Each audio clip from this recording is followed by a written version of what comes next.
Hi friends, how you all? I hope you all well at this time. So guys, आज का video होने वाला है एक बहुत ही इंटरेस्टिंग टॉपिक के ऊपर, और टॉपिक है एक नया एनएफओ। तो रिसेंटली इस टाइम पे सैमको का एक न्यू एनएफओ मार्केट के अंदर आ चुका है, जिसमें मल्टीपल लोग इन्वेस्टमेंट करने का काफ़ी प्लान कर रहे हैं। बिकॉज अगर हम इसके डिमांड्स एंड पोटेंशियल्स की बात करें तो इसमें डिमांड भी इस टाइम पे काफ़ी ज़्यादा होने वाला है, और पोटेंशियल भी इसके अंदर काफ़ी ज़्यादा होने वाला है। पोटेंशियल की बात करें, पोटेंशियल ज़्यादा इसमें इसलिए होने वाला है बिकॉज जो भी इसमें कंपनीज अवेलेबल है, जो इसका पोर्टफोलियो आज के डेट में काफ़ी शानदार पोर्टफोलियो है, और जिन जिन कंपनीज के अंदर पैसा लगा रहे हैं ऑलमोस्ट उसमें ज़्यादातर कंपनी शानदार कंपनी है, जिनके जो स्टॉक्स हैं, जो बेसिकली पास्ट में काफ़ी अच्छे खासे रिटर्न्स दे चुके हैं, वो स्टॉक्स उन कंपनीज के अंदर मेजरली पैसा आज के डेट में आपका लगाया जा रहा है। तो कंपनीज के ऑप्शंस में काफ़ी सारे हैं।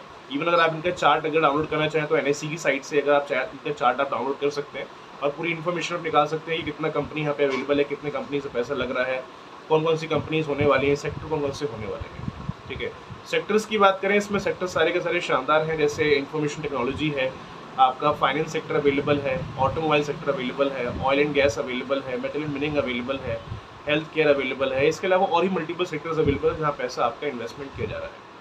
तो आइए वीडियो शुरू करते हैं और अंडरस्टैंड करते हैं कि फंड क्या है और किस तरीके से आपके लिए काम करने वाला है, एनएफओ का स्टार्टिंग डेट क्या है, एंड डेट क्या है, और इन्वेस्टमेंट अगर आप इस टाइम पे इसमें इन्वेस्टमेंट करने का प्लानिंग अगर कर रहे हैं तो आपको इसमें इन्वेस्टमेंट अभी करना चाहिए या फिलहाल के लिए आपको इसको अवॉइड करना चाहिए। Will discuss everything in the same video, so बने रहिए स्टार्टिंग से लेकर एंड तक। गाइस, अगर हम सबसे पहले फंड के अगर नाम की बात करें तो फंड जो है इस टाइम पे वो है सैमको का स्पेशल अपॉर्चुनिटीज़ फंड।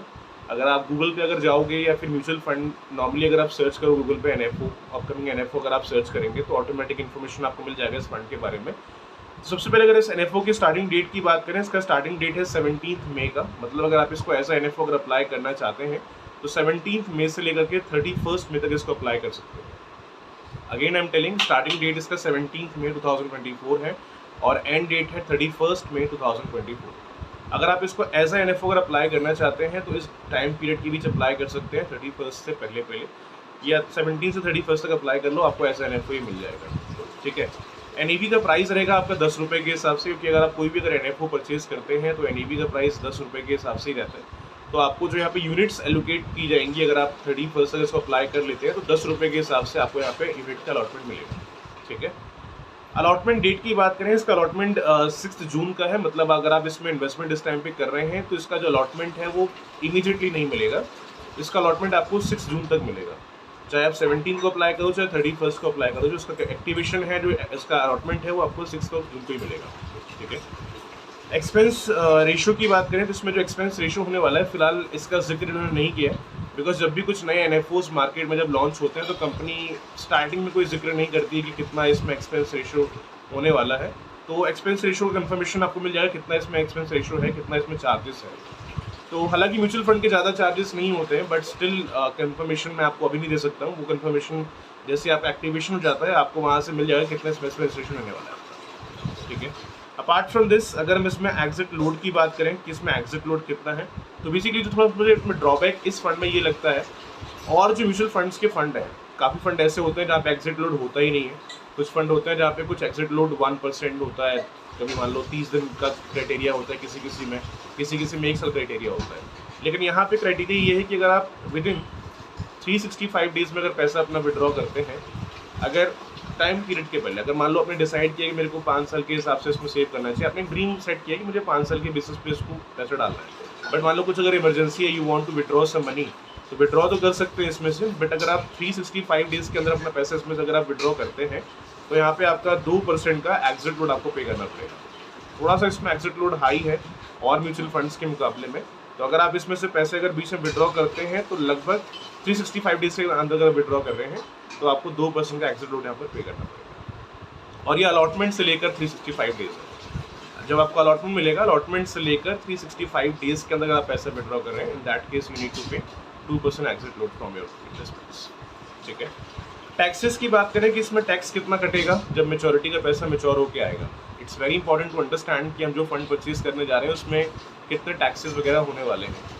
तो जब आपकी मेच्योरिटी मेच्योर होगी, इसमें एलटीसीजी भी है और इसमें एसटीसीजी भी रहने वाला है। तो एसटीसीजी का मतलब क्या होता है, अगर आप 1 साल के अंदर पैसा विड्रॉ करते हैं तो 15% का एसटीसीजी होता है, short term capital gain tax. और अगर long term capital gain tax की बात करें तो जैसे अगर मान लो आपने लॉन्ग टर्म के हिसाब से कोई अगर इन्वेस्टमेंट किया है, मान लो आपने एग्जांपल लेते हैं 20 साल के हिसाब से आपने सेव किया पैसा, 20 साल तक आपने लगातार इसमें इन्वेस्ट किया है, अब मान लो 20 साल का आपको पैसे निकालने हैं तो इसमें 10% का LTCG होता है।